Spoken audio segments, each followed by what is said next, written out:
You're listening to The World at 8 with Lynn Mozart.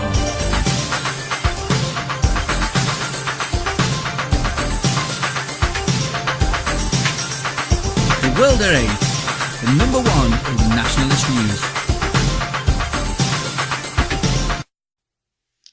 Highlights of the news today, Thursday, 25th of September 2014. Surrey Family Fight Back against racism. A child is reported missing in the UK every 3 minutes. Everyone matters as much as Alice Gross. Police appeal after girl 13 grabbed by Asian male in Preston, Lancashire's Moor Park. Britain First scolding claims to have stepped on the toes of SO15 in statement on Anjem Chowdhury's arrest. Anis Abid Sadar, father of one, plotted to murder soldiers with IEDs. French hostage beheading, President Hollande holds crisis talks. Cyprus rescue operation launched for 300 Syrian war refugees stranded at sea. At least 14 militants dead in US-led strikes in Syria. Thought for the day, another day on the Res. And finally, 2 for 1 day Thursday.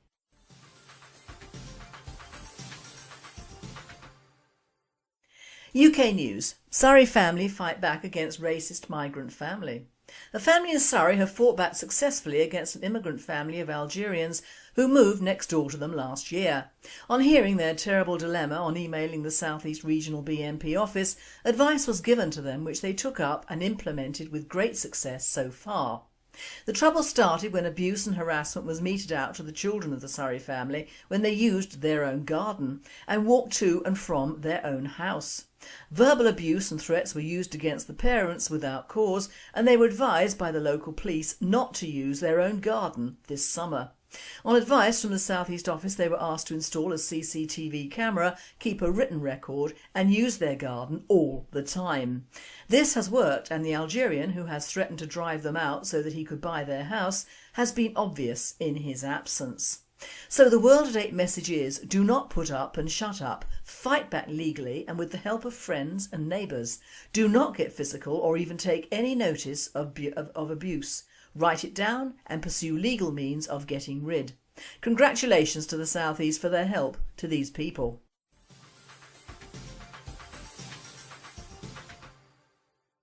A child is reported missing in the UK every 3 minutes. Everyone matters as much as Alice Gross. This is an opinion voiced by Abby Wilkinson in the Mirror on the 24th of September, and it is one with which I wholeheartedly agree.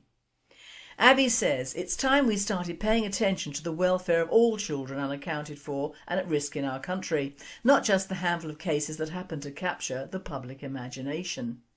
On the 28th of August, a young girl went missing. Her name is Alice Gross. She is 14 years old and her disappearance has galvanised press, public and police alike in a massive countrywide campaign for her safe return.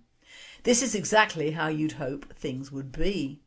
It's sometimes claimed that you can never fully understand the horror of a missing child unless you are a parent yourself, but a look at Facebook and Twitter shows a deep empathy for both Alice and herself and her family and friends stretched across all sections of society.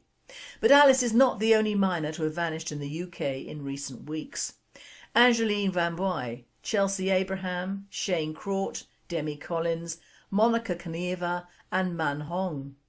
Unlike Alice Gross, these are names it is unlikely you will be familiar with, but all of these children have been reported missing in the period of time since Alice Gross first disappeared. Thank you, Abby. Why is it we the public do not hear more about the rest of these children? The full text of Abby's opinion can be found on the Mirror's website. World at 8. I heard a disturbing video yesterday in which an American quite rightly stated that the British would rather have their young girls raped and murdered than be declared racist, as they are now so progressive. True and very sad.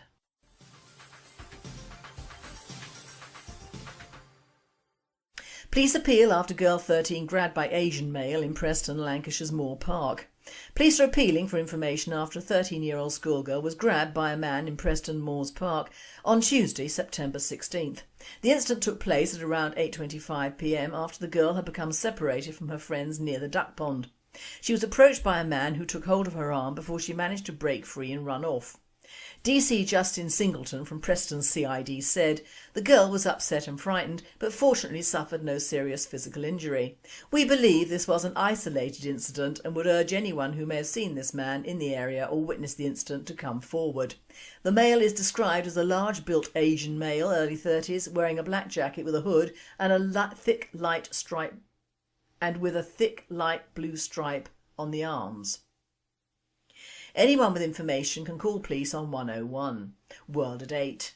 The plods have to believe it is an isolated incident, or else they'd have to do some work and dig up real nasties that would earn them the name of racists.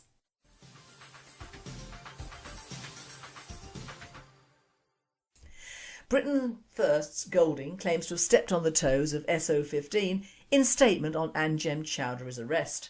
Anjem Choudhury, the radical preacher, is one of 9 men arrested early Thursday by Scotland Yard officers as part of an investigation into Islamist terrorism. The men were arrested on suspicion of being members of or supporting a banned organisation, a Metropolitan Police spokesman said.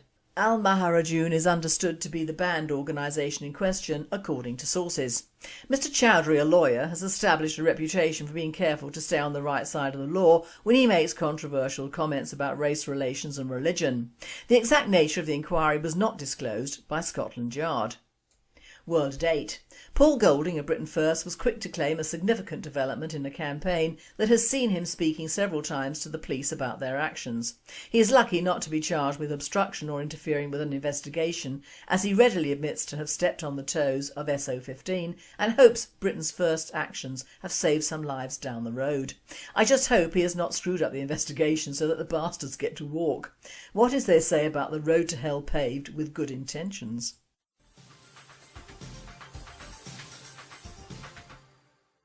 Anis Abid Sadar, father of 1, plotted to murder soldiers with IEDs. Wembley, northwest London. A father of 1 accused of plotting to murder British and American soldiers with roadside bombs in Iraq was remanded in custody Thursday. Anis Abid Sadar, 37, was arrested at his Wembley home by anti-terror police on Tuesday, 23rd of September, on suspicion of making improvised explosive devices in the war-torn country in 2007. Sadar was charged with conspiracy to murder and conspiring to cause an explosion with intent to endanger life or property. The charges relate to a number of unexploded bombs found in Iraq's An al-Bahr province, a region of fierce resistance by insurgent forces against coalition troops. World at 8. The sickening side of this is that I bet he was taken from a nice warm house with a nice well-fed large family, and all on the British taxpayers. Deportation for the entire bunch should be mandatory for Muslims who even breathe terrorist air. Treason.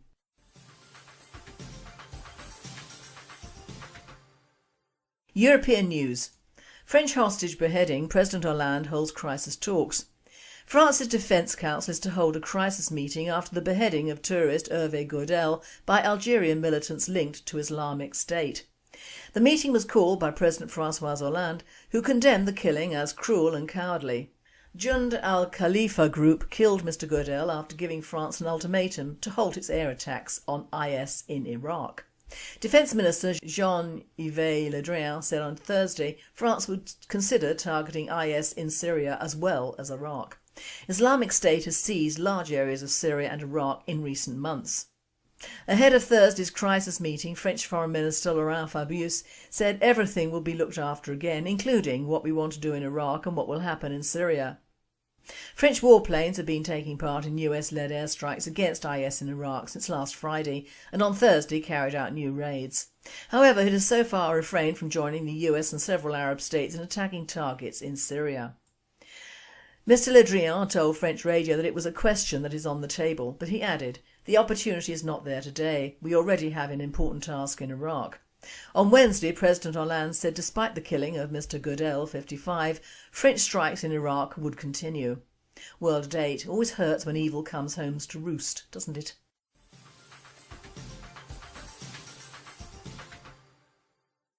Cyprus. Rescue operation launched for 300 Syrian war refugees stranded at sea. Cyprus has started a rescue operation after a small fishing boat carrying more than 300 migrants, thought to be Syrian refugees, was spotted off the island's west coast.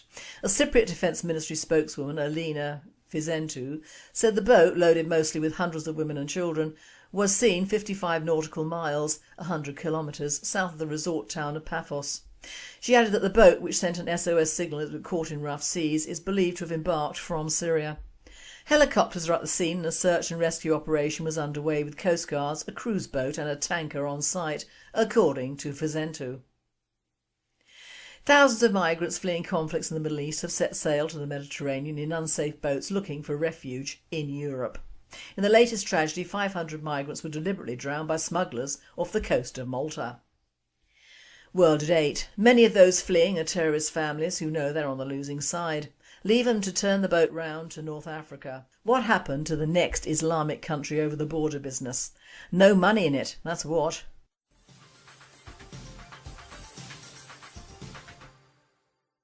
World News. Cameron recalls British Parliament to sanction airstrikes against Islamic State. Prime Minister David Cameron said he wanted Britain to join US-led airstrikes against the Islamic State militant group after the Iraqi government requested London's help, and he recalled Parliament to secure its approval for military action. Parliament, which was in recess, will reconvene on Friday to vote on allowing Britain's Royal Air Force to hit Islamic State targets in northern Iraq. The action has brought the backing of all three main parties and is expected to comfortably pass. Cameron spoke after US planes pounded Islamic State positions in Syria for a second day. But the strikes did not halt the fighters advanced in a Kurdish area where fleeing refugees told of villages burnt and captives beheaded. "We must not be so frozen with fear that we don't do anything at all," Cameron told the 193-member United Nations General Assembly on Wednesday. "We have a need to act in our own national interest to protect our people and our society, so it's right that Britain should now move to a new phase of action." He described Islamic State as having a sick extremist world view. World at 8. What a U-turn from the brave jihadis trying to overthrow the Assad government.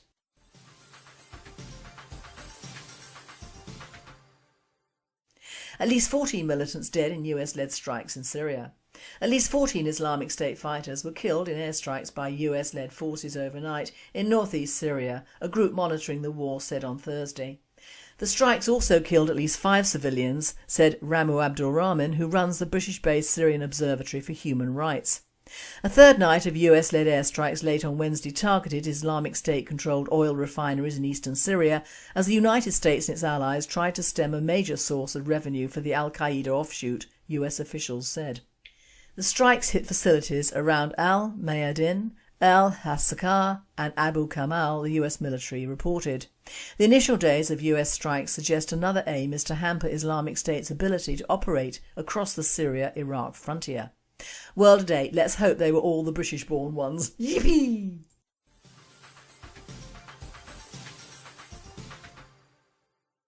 Thought for the day. Another day on the res.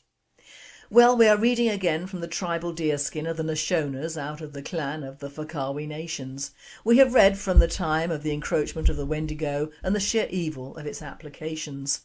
We have told of the fate of Kevan of the Lakes and his fellow warrior runs on shore, whose scalps are now hanging off the flap of dawn of the dead's tepi.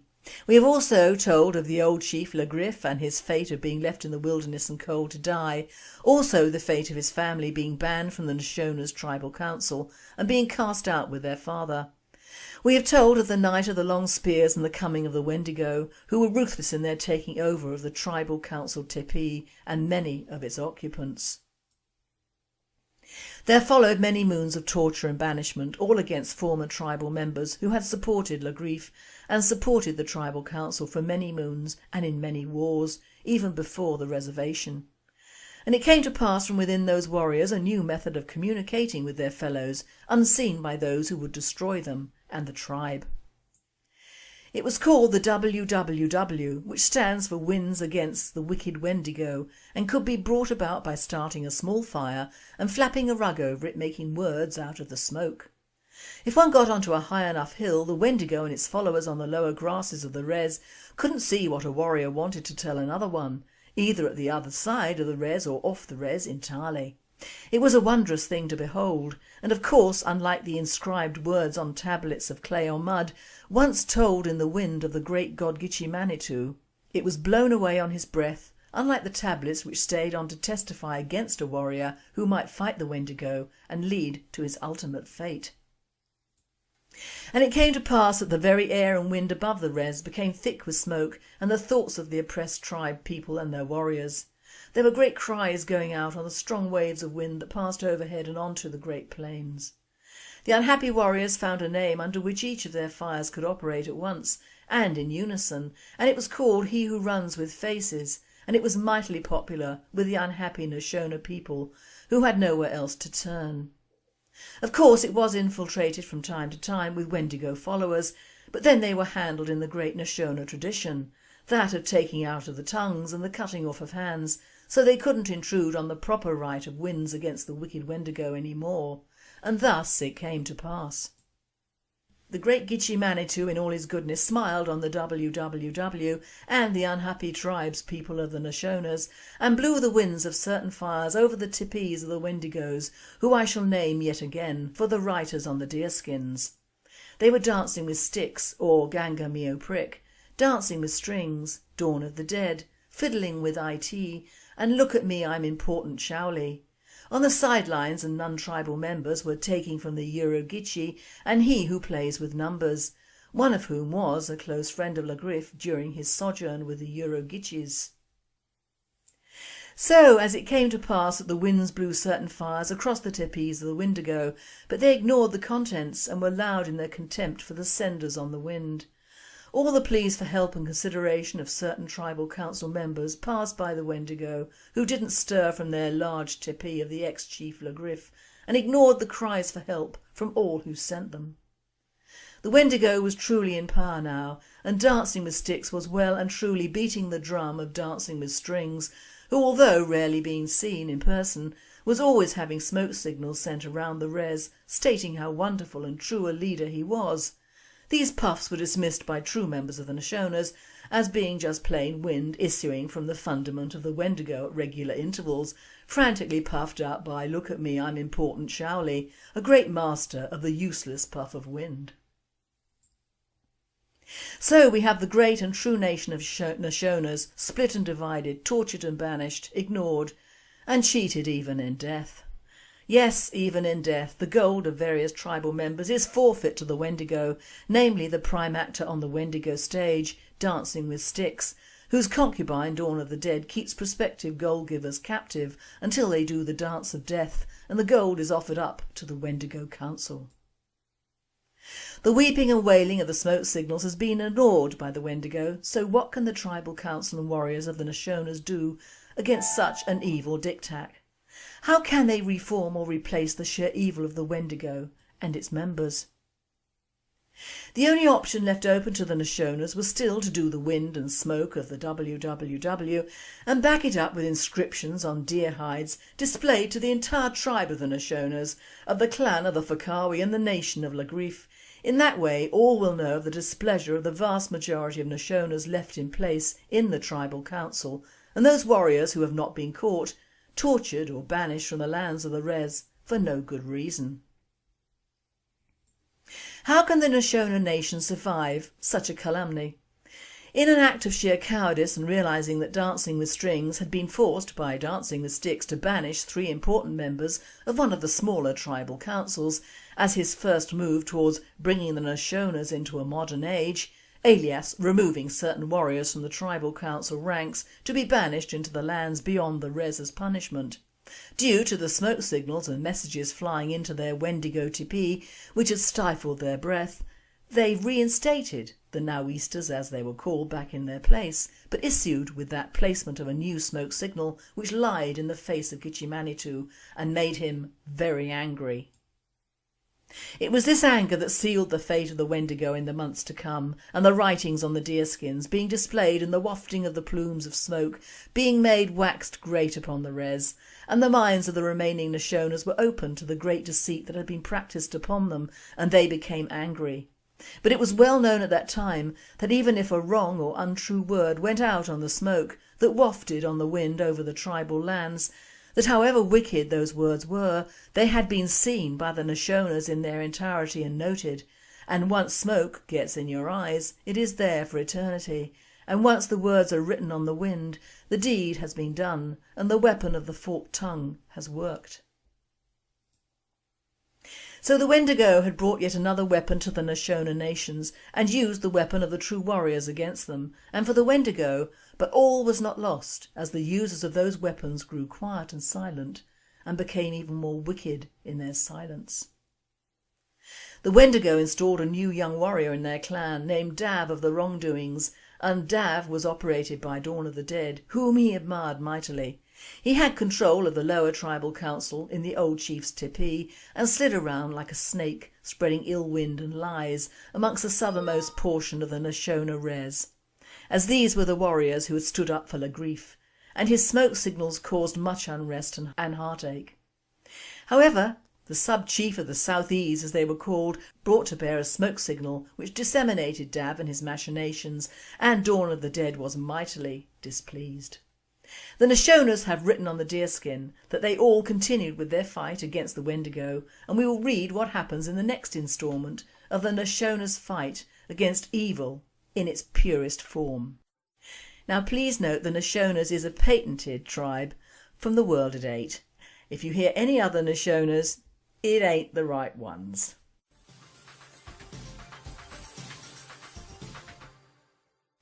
And finally, 2 for 1 Day Thursday. Arguing with a woman is like getting arrested. Everything you say can and will be used against you. I like that one. And now, have you heard the latest news? Jihadi John has said to his next hostage, "We, the Islamic State, now demand that you, the infidel, throw dice to determine your fate. If you throw a 1, 2, 3, 4 or 5, we will peacefully offer up your head to Allah, the compassionate, the merciful." "What if I throw a 6, the hostage asks. Jihadi John replies, "You get to throw again." You've been listening to The World at 8. I am Lynn Mozart, and I and the team at World at 8 and Radio Britain wish you all a very happy and a very safe weekend. In his absence. So the World at 8 message is: do not put up and shut up. Fight back legally and with the help of friends and neighbours. Do not get physical or even take any notice of abuse. Write it down and pursue legal means of getting rid. Congratulations to the South East for their help to these people.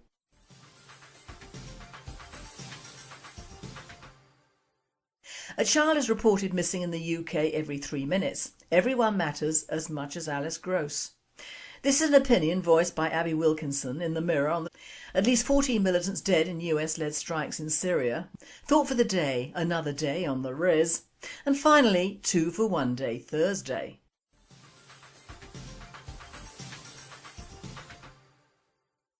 UK news. Surrey family fight back against racist migrant family.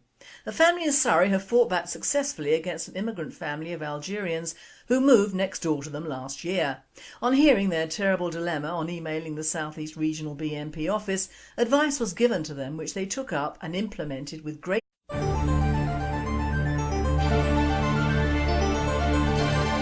You're listening to The World at 8 with Lynn Mozart.